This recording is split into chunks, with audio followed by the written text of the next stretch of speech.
Welcome दोस्तों, physics second में आने वाले मोस्ट इंपॉर्टेंट क्वेश्चनों के आज बारे में बताने वाला हूं, जो ऐसे बार बोर्ड एग्जाम में 100% फंसने वाले हैं। इनको तैयार करके आप जरूर जाएं। ये बोर्ड एग्जाम में बार बार पूछे जाने वाले क्वेश्चन हैं, तो इनकी हम आज कुछ क्वेश्चनों के बारे में बताने वाले हैं। सबसे पहला क्वेश्चन ये है, ये मोस्ट इंपॉर्टेंट क्वेश्चन है। पतले लेंस के लिए अपवर्तन का सूत्र या इसे लेंस मेकर सूत्र कहा जाता है। सबसे पहले एक हम पतला उत्तल लेंस बनाएंगे। ऐसे बना लेना आप। ऐसे पतला उत्तल लेंस हो गया। यहाँ पर कोई वस्तु ओ रख दी है। ये लेंस का अपवर्तनांक हो गया, जो लेंस रखा गया है। और ये दोनों तरफ के माध्यम हो गए N1 N2। यहाँ से कोई प्रकाश किरण इस पे डाली जाती है तो पहले पृष्ठ द्वारा ये अपवर्तित होकर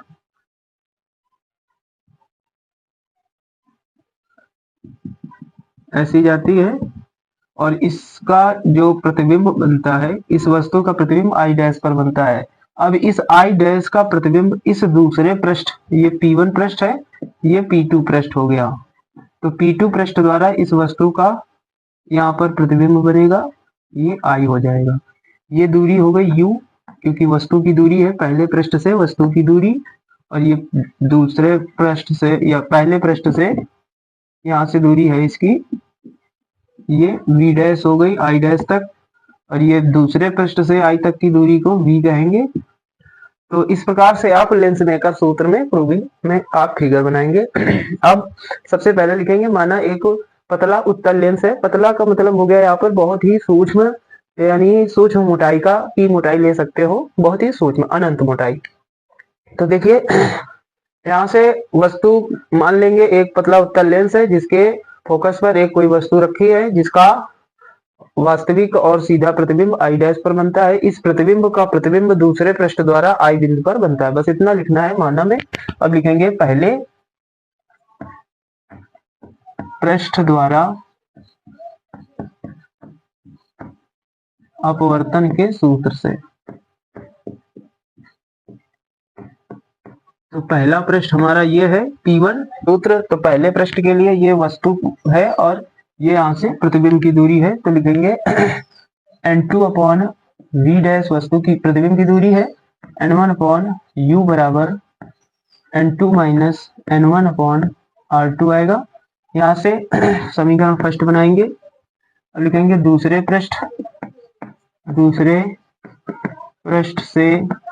अब दूसरा पृष्ठ, ये जो P2 दूसरा पृष्ठ बन रहा है, इसके लिए ये प्रतिबिंब हो जाएगी और ये दूरी हो जाएगी प्रतिबिंब की दूरी, और ये प्रतिबिंब हो गया और ये वस्तु का कार्य करेगा। तो यहाँ से लिखेंगे हम लोग N2 upon V dash minus N1 upon, देखिए सबसे पहले हमें प्रतिबिंब रखना है, तो N2 upon N1 upon V और N2 अपॉन V डैश चलेगा। दूसरे पृष्ठ में लेना है, ये प्रतिबिंब की दूरी रहेगी और ये वस्तु का कार्य करेगा। तो लिखेंगे N1 upon V minus N2 upon V dash बराबर N1 minus N2 upon R2 रहेगा। इसमें त्रिज्या R1 लेनी है, तो ये आ जाएगा। ये त्रिज्याएं लेंस की त्रिज्याएं होती हैं, यहाँ से दूरी R1 R2 ये होती है हिसाब से। अब समीकरण फर्स्ट व सेकंड को जोड़ देते हैं। समीकरण फर्स्ट व सेकंड को जोड़ने पर देखिए दोस्तों, अगर आप इनको जोड़ेंगे तो डैश वाले टर्म कट जाएंगे। तो N1 upon V minus N1 upon U बराबर N2 minus N1 upon R1, N1 minus N2 upon R2। यहाँ से N1 कॉमन आएगा, 1 upon V minus 1 upon U बराबर, यहाँ से N2 माइनस N1 कॉमन निकालेंगे, यहाँ आएगा 1 upon R1 minus 1 upon R2, क्योंकि अंदर चिन्ह बदलना पड़ेगा। N1 माइनस N2 है, ये N2 माइनस N1 है, माइनस चिन्ह कॉमन लेकर कॉमन बाहर किया है। अब यहाँ से N1 इसके बटे में लगाएंगे, तो 1 upon V minus 1 upon U बराबर N2 upon N1 minus N1 upon N1, और ये 1 upon R1 minus 1 upon R2 as it is रखेंगे। यहाँ से 1 upon V minus 1 upon U बराबर लेंस की फोकस दूरी का फार्मूला हो गया। ये N2 अपॉन N1 को अपवर्तनांक N कहते हैं, या 1 N2 कह सकते हो, minus 1 upon R1 minus 1 upon R2। इस प्रकार कभी कभी दोस्तों ये सूत्र देगा और कहेगा इसका निगमन कीजिए। तो ये एक मोस्ट इंपॉर्टेंट प्रूविंग है, बोर्ड एग्जाम में बहुत ही ज्यादा बार पूछी गई है, इसे आप जरूर तैयार करें। आई होप कि हमारा ये क्वेश्चन आपको समझ में आया होगा, इसे तैयार करना बिल्कुल भी ना भूलें। तो देखिए कुछ क्वेश्चन आया है कि डी ब्रोगली तरंगदैर्ध्य के लिए व्यंजक प्राप्त करना, अगर आता है पेपर में, डी ब्रोगली भी कह सकता है, डी ब्रोगली भी कह सकता है, डी ब्रोगली भी कह सकता है, ये किसी भी प्रकार से आता है, इसको आप पकड़ लेना कि ये इसका व्यंजक पूछा गया है।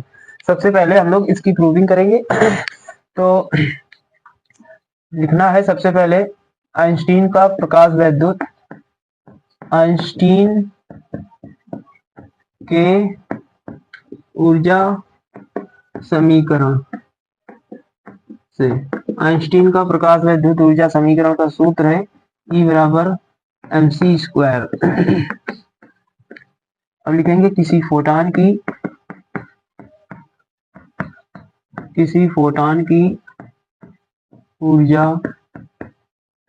जो फोटॉन की ऊर्जा होती है वो E बराबर h न्यू होती है, न्यू यहाँ पर आवृत्ति होती है।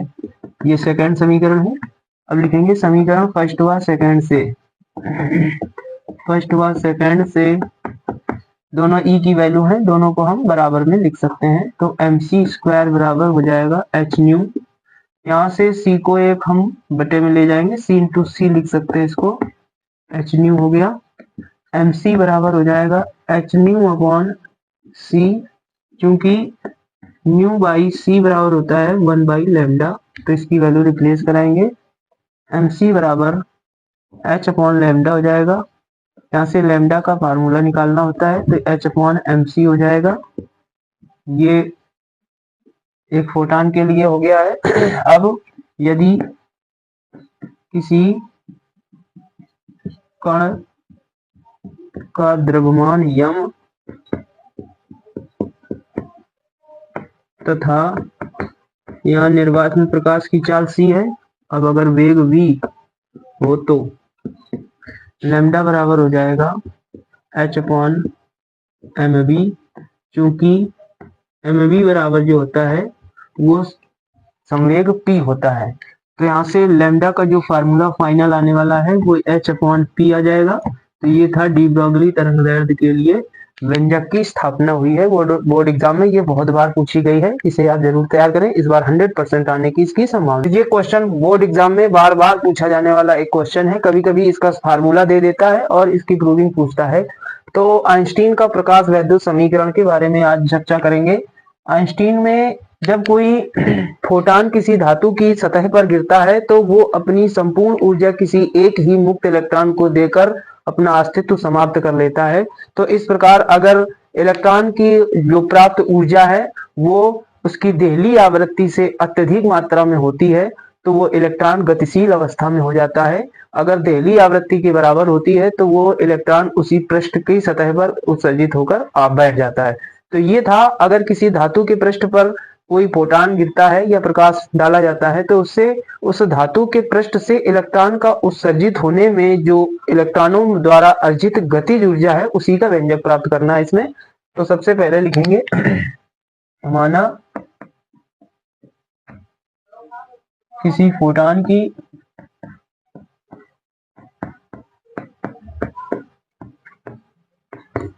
ऊर्जा E कामा देहली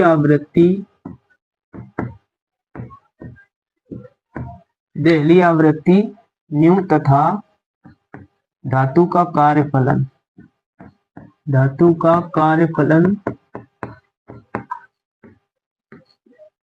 कैपिटल W हो तो, जब कोई फोटॉन किसी धातु की सतह पर गिरता है तो उसकी कुल ऊर्जा क्या होगी, लिखेंगे फोटॉन की कुल ऊर्जा